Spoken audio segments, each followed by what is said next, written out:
नमस्ते। मेरो हातमा एउटा किताब छ, चमेलीको फुल बैजनी रुमाल, सुबिन भट्टराई दाईको। अस्ति यो कार्तिकको 1 गते मेरो 3 गते बर्थडे थियो अनि 2 गते म घर जान खोज्दै थिएँ। बर्थडे चाहिँ 2 गते बेलुका घरमा गएर सँगै मनाउँ भन्ने थियो। एकजना साथी हुनुहुन्छ, उहाँले भन्नुभयो चितवनमा फाइन प्रिन्टको चाहिँ एउटा घुम्ती साहित्य महोत्सव भइरहेछ भन्नुभयो। म धादिङको मान्छे, मलेखुसम्म मलाई जानु नै थियो। नारायणघाटमा प्रोग्राम भइरहेको थियो, लगभग 2.5 घन्टाको बाटो। मैले सोचेँ त्यहाँ झर्नुभन्दा म नारायणघाट पुग्छु र त्यो दिन बिहान म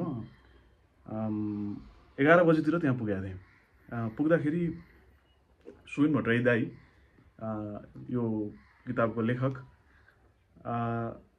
त्यो नारायणी कला मन्दिरको जहाँ प्रोग्राम भइरहेको थियो त्यो प्रोग्रामको बाहिरपट्टि बुक स्टल लागेको थियो। त्यो बुक स्टल बाहिर चाहिँ उहाँ त्यहाँ देखिनुभयो ठ्याक्क पहिलोचोटि। दाई नमस्ते भने। दाईले पनि कुरा गर्नुभयो, एउटा राम्रै खालको चिनापर्ची थियो पहिल्यै र त्यहाँ पनि भेटमा पनि कुरा भयो। म दाईलाई सुन्न आएको भने।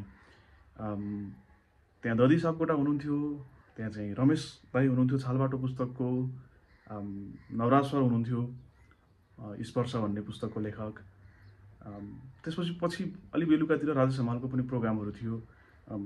6वटा सेसन थियो जस्तो लाग्छ मलाई। मैले 3-4वटा सेसनहरू सुने र पहिलो सेसन यो बुकमाथि रहेर भइरहेको थियो होइन। म पुग्दाखेरि मेरो साथी हुनुहुन्छ मीमांसा ढुङ्गेल, उहाँ र सुबिन दाईको संवाद थियो। अनि पुस्तक मैले सुबिन दाईको केही पुस्तकहरू बिचमा पढेको छैन, त्यसका विविध कारणहरू होलान्, मैले पढिनँ। तर सुरुका किताबहरू मैले पढेको थिएँ र दाईसँग संवाद भइराख्ने। अनि म यो पुस्तकप्रति एक्साइटेड पनि थिएँ, किनकि मलाई ठ्याक्कै थाहा छैन कति लामो समयपछि यो पुस्तक आयो। जस केही ग्याप भएको छ जस्तो लाग्छ मलाई होइन। यो इजोरियापछि यो पुस्तक आउनुमा चाहिँ अलिकति समय लागेको छ जस्तो लागेको छ मलाई। खैर जे होस्, अनि मैले इजोरिया र प्रिय सुफी भन्ने पुस्तक चाहिँ पढेको रहेनछु। मलाई अहिले सम्झना भयो, मनसुनसम्म पढेको रहेछु। अनि त्यही नारायणी कला मन्दिरमा हामी बिहानी पख त अलिक थोरै थियौँ, तर सुबिन दाईको सेसन मीमांसाले गर्दै गएपछि चितवनका विभिन्न साहित्यकारहरू पनि आउनुभयो र चितवन मलाई आफ्नो प्यारो पनि लाग्ने। अनि आफू सुरु हुँदै गर्दाखेरि भन्दा लेख्न सुरु गर्दाखेरि सुबिन दाईहरूसँग या सुबिन दाईको पुस्तकसँग ठोकिएको हुनाले पनि, अनि जस्तो समरलभ साया र कथाकी पात्रहरूले सुरुमा प्रभाव पारेको बुद्धिसागरको त्यस्तै होला, कुमार नगरकोटीको, अमर दाईको, नयनराज पाण्डे दाईको, पिटर जे कार्थक लगायत होइन। अनि क्लासिक हाम्रो लिट्रेचर, नेपाली लिट्रेचरहरू, त्यसपछि इन्डियाको यो एउटा खेपमा पढिएको होइन। पढ्दाखेरि अनि यो 7औं पुस्तकमा दाई आइपुग्नुभयो। 7औं पुस्तक हो अनि 7वटा कथा छन् यसमा। अनि यो पुस्तक मैले त्यहीँ लिखेको हो, त्यो पुस्तक त्यहीँ लिखेँ। यहाँनिर दाईको सिग्नेचर पनि छ। यो तेस्रो पेजमा छ, dear Raj Jhullu Prasad with love भन्ने सिग्नेचर छ। र यो सुबिन दाईबाट सिग्नेचर लिएको पुस्तक मैले एउटा मनसुन पनि थियो, मलाई त्यो पनि थाहा छ। त्यसबारे मैले भिडियो बनाएको छैन, अगाडिको बारे पनि लेखेको पनि छैन। अब अहिले टाइम फरक पऱ्यो होइन। अनि यो बारे चाहिँ मलाई बोल्न मन लाग्यो। यो 7वटा पुस्तक हो, मैले बढीमा यो भिडियो 7 मिनटको बनाउने भनेको छु। अहिलेसम्म 3.5 मिनट नागिसक्यो होइन। अब 3.5 मिनट समय मसँग छ। कथाहरू म आफै लेख्छु, पढ्छु। अनि अहिले महसुस के हुन्छ, जीवनमा कथाहरू निकै धेरैवटा कथाहरू छन्। जीवन आफैमा कथा हो होइन। त्यसको इन्डिङ चाहिँ म यो मानेमा यसरी भन्न खोज्दैछु कि जीवन कथा हो, तर त्यसको इन्डिङ चाहिँ थाहा छैन। या चाहिँ त्यो थाहा नभएकै भएर पनि त्यो कथा सुन्दर छ। त्यही भएर हरेकको जीवन मलाई सुन्दर लाग्छ। कहीँबाट सुरु हुन्छ र कहीँ गएर कथा खत्तम हुन्छ नि होइन। त्यो कसले गर्छ होइन। जीवन त त्यो थाहा छैन, त्यो न जन्मिनुमा न मर्नुमा हाम्रो बस छैन। कसैले सुरु भयो अनि फेरि अन्तिम भयो। तर कथाको हकमा चाहिँ कहाँबाट सुरु भयो र कहाँबाट अन्तिम भयो भनेर त्यो मलाई इन्ट्रेस्टिङ लाग्छ। अनि बिचमा त त्यो बुन्ने कुराहरू भयो नि त होइन। त्यो हुँदाखेरि यो कथामा चाहिँ त्यो कुराहरू इन्ट्रेस्टिङ छ। यो 7वटै कथाको बुनोटहरू चाहिँ मलाई खुब मन पर्यो, आकर्षक लागेको छ। कुनै पनि कथा जस्तो सुरुको कथा एक्स भन्ने कथा एउटा कुनै बिहेको माहौलबाट सुरु हुन्छ र त्यो बिहेको माहौलमा चाहिँ त्यहाँ जो पात्र उपस्थित छ उसलाई भेट्ने एउटा अर्को पात्र आइपुग्छ, बिहे कसैको भइरहेको छ। अनि कथा अगाडि बढ्दै गएपछि फेरि त्यही बिहेको धुमधाममा जो पात्र थियो त्यही पात्रले आफूलाई चाहिँ केही प्रश्नहरू गरेर कथा टुङ्गिन्छ भनेको एक खालको त्यो होइन कथा सकियो पनि तर कथा सकिएको छैन त्यो खालको देखिन्छ त्यो एक्स भन्ने कथामा। अब यो शीर्ष कथा छ चमेलीको फुल बैजनी रुमाल। यसमा चाहिँ सुबिन दाइको त्यो पात्रहरू आफै संवाद गरिरहेको छैन, संवादविहीन छ। न्यारेटरले कथा भनिरहेको छ, भन्दै जान्छ, विभिन्न घटनाहरू हुँदै जान्छन्। दुईजना महिलाको कथा हो, उनीहरू एक आपसमा सम्बन्धमा बाँधिन खोज्दैछन्, तर त्यो यस्तो यस्तो ब्युटिफुल्ली हुन्छ। एकअर्कालाई चाहन्छन्, खोज्छन्, देख्न खोज्छन्, रोज्न खोज्छन्, भेट्न खोज्छन्। त्यहाँ विभिन्न यावत कारणले गर्दाखेरि चाहिँ त्यो जुरिरह हुँदैन। त्यहाँ एउटा चमेलीको फुल सिम्बोलको रूपमा आउँछ, दुईटैको आफ्नो कथा छ, त्यो कथाहरू पनि भनिन्छ होइन। एकदमै मजासँग जान्छ कथा। मलाई इन्ट्रेस्टिङ लागेको चमेलीको फुल बैजनी रुमाल कथा चाहिँ मलाई पर्सनल्ली मन परेको कथा। अलमल भन्ने कथा, मैले अलमल कथाको चाहिँ ठ्याक्कै माइन्डसेट बिर्सेँ, किनकि मलाई यो कथाको अलिकति मैले हेर्नै पर्ने भयो चाहिँ। ओके, यो कथा मलाई बल्ल याद आयो। त्यो बोगटी भन्ने एउटा पात्र छ यसमा। त्यो पात्र बडो फटा खालको पात्र छ र उसको कथाहरू जोडिँदै जान्छ। जाँदै गर्दाखेरि पनि त्यहाँनिर एउटा चाहिँ त्यो पात्रको एउटा साइकोलोजीसँग कथा भनिएको छ होइन। कुनै पनि व्यक्ति किन त्यस्तो छ, त्यस्तो हुनुमा उसकै मात्रै कारण छ कि वरिपरिको समाजको पनि कारण रहन्छ भन्ने खाले कुरा गरेर कथा अगाडि गएको छ। 6 मिनट भइसकेको छ, मैले भ्याउँदिनँ, मलाई थाहा भयो। यसपछि भुइँ भन्ने कथा छ। यो कथा मैले यसको चाहिँ पेज नम्बर हेर्नै पर्ने भयो। भुइँ 91 पेजबाट सुरु छ यो कथा। यो चाहिँ मैले तिहारको बेला पढेको थिएँ। मेरो पुस्तकमा केर्ने बानी छ, तर यो तिहारमा घरमा बस्दाखेरि चाहिँ मैले चाहिँ मसँग त्यतिखेर त्यहाँ पेन थिएन, त्यही भएर मैले केरिनँ। त्यही भएर मलाई पर्सनली हेर्न परिरहेको छ कि नत्र म लेख्ने बानी गर्छु माथि कथाको कुनै पनि कुराहरू। यसमा चाहिँ यहाँसम्म चाहिँ रहेनछ। यो कथाको सुरु के छ भने घर छोडेर हिँडेको मान्छेले के छोड्छ भन्ने छ। र यो भुइँ मलाई अहिले याद भइहाल्यो यो कुरा। हर्षवीर, कर्मवीर, त्यसपछि अरू पनि पात्रहरूको नाम छ। यो नाति हजुरबाको कथा छ। बडो कस्तो गजब कथाहरू छ यसमा। हामीहरूले विवाहलाई, सम्बन्धलाई, विवाह इतर पछिको सम्बन्धलाई, त्यसपछि विवाह इतर हुने अनेक अरू अन्य खाले सम्बन्धहरूलाई समाजले त्यति त्यसमा त्यो समाजशास्त्री या चाहिँ तपाईँको चाहिँ मनोविज्ञानबाट या चाहिँ त्यसरी कुरा भएको छैन जस्तो लाग्छ मलाई। समाजमा ती घटनाहरू बढिरहेको छ। म आफै 28 वर्षको भइसकेँ। या चाहिँ मेरो उमेरमा पुगेका धेरै साथीहरू सम्बन्धबाट फेरि गरिकन या चाहिँ बिहे गरिकन त्यसबाट पनि पर गइसक्नु भएको छ, या अन्य सम्बन्धमा रहेको देखिन्छ होइन। या कसैको सम्बन्धै नभइरहेको, या चाहिँ सिङ्गल बस्ने बढिरहेको छ। विभिन्न खालको कुराहरू छ। यो कथाले पनि एउटा खालको सम्बन्ध र विवाहलाई चाहिँ ल्याउँछ र त्यो सँगसँगै चाहिँ हजुरबुवा र नाति पुस्ताको कथा भन्छ। एउटा हजुरबुवाको त्याग तपस्या नातिलाई हुर्काउनको लागि, र नातिको चाहिँ त्यो हजुरबुवाले त्यस्तो गरे भन्ने उसलाई महसुस नभएको कुराहरू गर्दै गएर होइन। एकदम कथाले रोचक मोड लिन्छ यसमा पनि होइन। बडो ब्युटिफुल्ली कथा भन्ने छ। मलाई यो दोस्रो मन परेको कथा हो यो कथा पढ्दाखेरि म रोएँ। म घरमा थिएँ त्यतिखेर, लक्ष्मी पूजाको दिन थियो।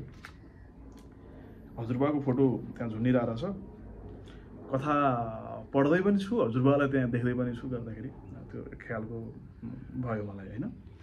यसपछि यो कथा पनि रोचक छ।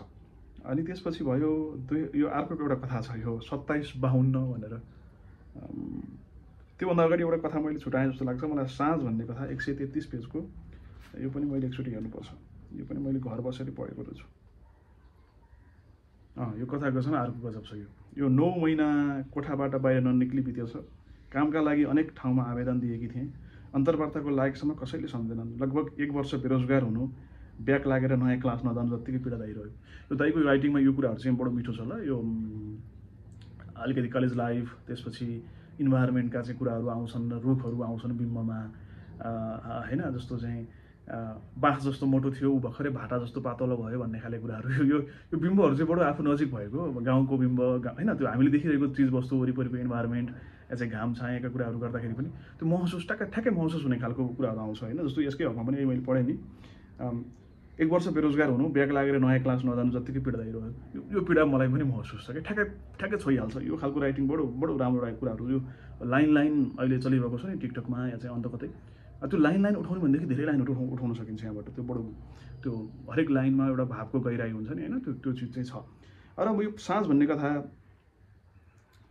मा चाहिँ एकजना पात्र जो भयङ्कर पढेकी हुन्छन्, उनले चाहिँ होइन यो नेपाली लिट्रेचर पनि पढेकी छिन्, अरू कुरा पनि पढेकी छिन्, उनले भन्छन् पनि कति ठाउँमा होइन यो भवानी भिक्षुका कुराहरू आघात पढिरहेको कुराहरू हुन्छ पछि संवादमा होइन। इन्ट्रेस्टिङ लागेको थियो मलाई यो पुस्तककै कुराभित्र आउँदाखेरि झन् होइन कथाभित्रै किताब पढ्ने कुरा आउँदाखेरि चाहिँ गजब लागेको थियो। त्यो पनि आफूले मन पराएका कुराहरू होइन, अनि विपसनाका कुराहरू आउँदै जान्छ। अनि त्यसपछि विपसना को कुरा चाहिँ अलि इन्ट्रेस्टिङ छ होइन। र यो कथा यस्तो गजबको कथा छ। यो कथा यो पनि एउटा महिलामाथि चाहिँ स्वतन्त्र हुन खोज्दाखेरि, स्वतन्त्र हुने चाह राख्दाखेरि अनिवार्य रूपमा बिहे गर भनेर समाजले चाहिँ या परिवारले चाहिँ लगाइरहँदाखेरि त्यो पात्र कुन मनोदशाबाट गुज्रिन्छ भन्दै कथाहरू अगाडि बढेको छ। त्यो हुनाले यो कथा मलाई चाहिँ मेरो आफ्नै केही क्लासमेट, त्यसपछि मैले काम गरिरहेका विभिन्न संस्थाहरूमा विभिन्न पदमा रहनुभएको साथीहरूलाई सम्झेँ, उहाँहरू कथा हो जस्तो लाग्यो। म 60-65वटा जिल्लाहरू पुग्दाखेरि मैले मेरै उमेरका मभन्दा जेठी कान्छी महिला मित्रहरूलाई भेटेँ होइन। उहाँहरूसँग विभिन्न विषयमा संवाद भयो। उहाँहरू कति विषयको आफै विषयविज्ञहरू पनि हुनुहुन्थ्यो र एउटा खालको तरिकाले आफ्नो लाइफलाई यसरी लैजान्छु भनेर पढाइ सँगसँगै लाइफमा अरू केही कामहरू पनि गरिरहेको, तर त्यसको पछाडि चाहिँ फेरि परिवार समाज रहँदाखेरि त्यसका प्रश्नहरू होइन, ती संवादहरू मसँग मैले गरेको थिएँ होइन। म कहाँ मैले धेरैजना साथीहरूलाई त्यहाँ सम्झेँ। मलाई मेरा आफ्ना नजिकका धेरै महिला साथीहरूको चाहिँ यो कथा पढ्दाखेरि चाहिँ याद भयो होइन। त्यो भएर यो कथा सायद मलाई लाग्छ ब्याचलर या मास्टर पढ्दै गरेका साथीहरूले यो कथा चाहिँ यो कथा पढ्नुपर्छ, साँझ भन्ने कथा, मलाई त्यो लाग्यो होइन। र अर्को एउटा 2752 भन्ने छ, यो एउटा ह्याचब्याक गाडीको कथा छ, बडो रोचक छ। यसमा सर्ट मुभी बन्न सक्छ जस्तो लाग्ने इन्ट्रेस्टिङ कथा छ यो। त्यसमा 4 जना साथीहरू हुनुहुन्छ, एउटा कथावाचक, त्यसपछि चाहिँ प्रेरणा, डिकी र तपस्वी भन्ने। उहाँहरूको चाहिँ बडो रोचक सवाल जवाफ हुँदै जान्छ। कोही विवाहित, कोही अविवाहित, आफ्नो पति परिवार यता सपनाका कुराहरू हुँदै जान्छन्, कहीँ जाँदैछन्, के गर्दैछन् र जाँदै गर्दाखेरि एउटा रोचक घटना हुन्छ र त्यो घटनाको वरिपरि र त्यो घटना के भयो, त्यो घटना कसरी घट्यो, त्यो घटना घट्ने पात्र को थिए, अनि त्यो घटना घटेको पात्र या त्यसको परिवारसँग भेट हुँदाखेरि चाहिँ कथाले एउटा अर्कै खालको मोड लिन्छ कि इन्ट्रेस्टिङ लाग्छ। एउटा हरर मुभी जस्तो एउटा थ्रिलिङ खालको स्क्रिप्ट छ यसमा, बडो गजब लाग्यो मलाई यो कथा, राम्रो कथा छ। अब हामी चाहिँ त्यसपछि अब भिडियो माथि गयो, थाहा भइहाल्यो, डबल हुन्छ, 14 मिनट हुने भयो। त्यसपछि मलाई लाग्दैछ एउटा अन्तिम कथा छ यसमा अब यो भग्नावशेष भन्ने कथा छ। म इतिहासको विद्यार्थी भएको नाताले पनि धेरै भग्नावशेषहरू चाहिँ मैले हेरेको छु र चाहिँ नेपालको दुर्भाग्य के छ भन्दाखेरि अहिले हाम्रो गाउँहरू भग्नावशेषमा परिणत भइरहेको छ। धेरै गाउँघरहरू जसमा चाहिँ एउटा खालको माया छ, त्यहाँनिर चाहिँ कल्पनाहरू छ, अतीत छ, सम्झनाहरू छ। मेरै गाउँको मसँग कति छ, मेरो घरको या मैले काठमाडौँमा बसिरहेका कोठी पिछेको सम्झनाहरू छ। र त्यो छोड्दै जाँदाखेरि हामी चाहिँ अलिकति लामो 10 वर्ष 15 वर्षको दूरीमा चाहिँ हामी त्यसलाई छोड्छौँ, अरू ठाउँमा इन्भल्भ हुन्छौँ, तर त्यो चाहिँ भग्नावशेषमा परिणत हुन्छ। त्यो भएर यो भग्नावशेषमा परिणत किन भइरहेछ भनेर एउटा भनिएको छ। र विदेश गइरहेको हाम्रो जस्तो देश होइन, त्यो हुनाले यो कथाले चाहिँ त्यो छोराछोरी त विदेश गए तर बाबुआमा यहीँ रहँदाखेरि या बाबुआमालाई पनि भोलि उता विदेश बोलाउँदाखेरि चाहिँ यहाँ के एउटा खालीपन के रहिरहन्छ भनेर एउटा अलिकति समाजशास्त्रीय दृष्टिकोणबाट हेर्ने भनेदेखि यो कथा बडो रोचक लागेको कि मलाई। यो अन्तिम कथा हो, अनि अन्तिम कथाको त्यो अन्तिम लाइन पढ्छु, कस्तो मलाई इन्ट्रेस्टिङ लागेको छ क्या। त्यो कथा सक्ने तरिका पनि हो नि त। अनि त्यो मन बुझ्दैन, यो भग्नावशेषहरू भइरहेको देखेर होइन, त्यो सामाजिक भग्नावशेष, त्यसपछि मानसिक रूपमा हामीहरू अनि सम्बन्धहरूमा आइरहेको छ। त्यो भवन मात्रै होइन, त्यसभित्र सम्झनाहरू छ भनेपछि त्यो सम्झनाहरू टुट्छ, माटोमा मिलेको छ होइन। गाउँहरूबाट हामी पर सहर हुँदै बाहिर निस्किरहेछौँ होइन। अब त्यो यावत चिजहरू छ। अनि यसमा अन्तिममा चाहिँ मनै त हो बुझ्छ, मैले पनि बुझाउन थालेँ अब आखिर म परदेशीलाई के चाहन्छु, भयो, अब नोस्टाल्जिक हुनु छैन मलाई भनेर कथा सकिएको छ कि त्यही कथाहरू 15 मिनट लाग्यो होइन त। ओके, ठिकै छ। एउटा पुस्तक पढेपछि लाग्ने भनेको केही उत्तेजित हुने होइन रहेछ, अलिक संयमित हुनलाई सिकाउने खालको, या चाहिँ होइन भन्नलाई कुरा हुनु, होइन आफूले भन्नलाई कुरा हुनु, आफू व्यक्त हुन सक्नु। जस्तो यो पुस्तक नपढेको भए यी कुराहरू मलाई महसुस गराइदिनु, या चाहिँ र त्यो महसुस भएको कुरा मैले भन्न सक्नु, होइन यही कुरा त हो नि पुस्तकको काम। अनि एउटा बानी के हुन्छ, पुस्तक पढिसकेपछि मलाई लेख्ने बानी छ। कुनै पनि पुस्तक पढेपछि या चाहिँ केही थान पुस्तक पढिसकेपछि कहीँ न कहीँबाट त्यो चिजहरू लेखाइमा आउँछ मेरो, त्यसमा आफ्नो अनुभूति राखेर त्यो कुरा म प्रभावित हुन्न भन्ने कुरालाई म कहिले पनि नकाट्दिनँ। प्रभावित मान्छे हुन्छ। अनि मलाई चाहिँ के लाग्यो भने अहिले राइटिङहरू मेरो आफ्नै पर्सनल अर्कै जोनको राइटिङहरू चलिरहेछ। दाइले एउटा अर्कै खालको जोन ल्याउनु भएको छ। अनि यो जोन पनि ठिक हो होइन, यो जोनलाई पनि यो छ नि त समाजमा, होइन ठ्याक्क त्यो कसैले कुनै ठाउँको फोटो देखायो भनेदेखि ए यस्तो रहेछ, जस्तो कोही साथी तिलुचो गएर आउनुभयो, म गएको छैन तर यस्तो रहेछ भन्दाखेरि ए हो भनेर सोधिन्छ। त्यो मेरो त्यसमा चाहिँ मेरो आफ्नो कुनै अनुभव छैन। तर यी हरेक कथाहरूमा मेरो आफ्नो अनुभव या चाहिँ म आफूलाई पाएँ कि त्यो चाहिँ मलाई लाग्दैछ कि त्यो कुनै लेखकको त्यो हुन्छ नि पुस्तक राम्रो भएको सङ्केत त्यो हो जस्तो लाग्छ कि मैले पढ्दै गर्दाखेरि मैले पटक पटक आफूलाई विभिन्न पात्रमा, घटनाहरूमा, पात्र र घटना बिचको चाहिँ त्यो गठजोडमा या चाहिँ त्यहाँको इन्भाइरोमेन्टलाई भन्ने क्रममा चाहिँ बुनिएको बिम्बहरू, त्यसको भाव गहिराई, होइन या चाहिँ त्यो कथाको ओभरअल त्यो कथा जसरी बुनिएको छ नि, त्यो बुनाइ, त्यो कुनै बुनाइ गोलो छ, कुनै यसरी अगाडि जान्छ र फेरि अलिकति पछाडि नपुगिन फेरि फर्केर आउँछ। त्यो जिन्दगी त्यस्तो पनि छ नि त, स्ट्रेट छैन जिन्दगी, उबड खाबड छ, कथाहरू त्यसै गरी बगेको छ, होइन हुँदाखेरि त्यसको त्यो पात्रमा मात्रै होइन, बुनाइमा मात्रै होइन कि त्यो कथाको चाहिँ त्यो भाव, होइन इमोसनको पनि त उकालो ओह्रालो, उकालो ओह्रालो, फेरि तेर्सो, फेरि तल, अनि फेरि एउटा चिज हुन्छ नि हो त्यो इमोसनहरू दियो मलाई यसले। त्यो इमोसनहरू पनि दियो। कति हकमा वैचारिक पनि लाग्यो कथाहरू, जस्तो यो हामीहरू प्रायःले सुनिरहेको कथाहरू पनि एउटा घटना छ यहाँनिर, कुनै कथामा छ। त्यो दरबार हत्याकाण्ड हुँदाखेरि टाउको मुडुलो बनाएको कथाहरू छ कि अब त्यो कथासँग जोडिएर यहाँ एउटा अर्को कथा भनिएको छ, त्यो बिम्ब, होइन त्यो चाहिँ हामीले भयङ्कर धेरै सुनेको हो नि त। अनि त्यस्तो केही एकदमै त्यो फ्याक्टहरू पनि छ, होइन अनि त्यो चाहिँ भन्नु पर्दैन, तिथिमिति भन्नु पर्दैन, त्यसको इसारा गर्दाखेरि नै त्यो यो घटना भन्न आँटेको भनेर बुझिन्छ, होइन अनि त्यस्ता चिजहरूलाई यसमा युज गर्नु भनेको बडो राम्रो कुरा हो, होइन। अनि त्यो भएर मलाई लाग्दैछ सुबिन दाइको एउटा आफ्नै राम्रो छवि छ, उहाँले धेरैलाई पढ्ने बनाउनु भएको छ र चाहिँ नेपाली साहित्यमा उहाँको योगदान छ। र यो पुस्तकको बारेमा कमजोरीहरू भन्नुपर्छ भन्ने कुरा पनि हुन्छ नि, तर मैले लाग्यो त्यो अनिवार्य छैन, होइन कमजोरी भनिराख्नु अनिवार्य छैन। मलाई चाहिँ लागेको कुराहरू मैले भने। अनि त्यो कमजोरीको लागि केलाउने भनेदेखि चाहिँ फेरि मैले लगाइरहेको यो यही ह्याटमा पनि कमजोरी छ, या मेरै दाँतमा पनि कहीँ पहेँलो रङ छ होला, कतै केही अड्केको होला, होइन त्यो खोतल्न सकिन्छ, त्यो हुनु स्वाभाविक हो। त्यो भएर कमजोरीहरू पनि छन्, नभएका होइनन्, तर मलाई त्यसमा थप टिप्पणी गर्न मन लागेन। ओके, 18 मिनट 37 सेकेन्ड पुग्यो, अब यसलाई बन्द गरिदिउँ ल, टाटा बाई बाई।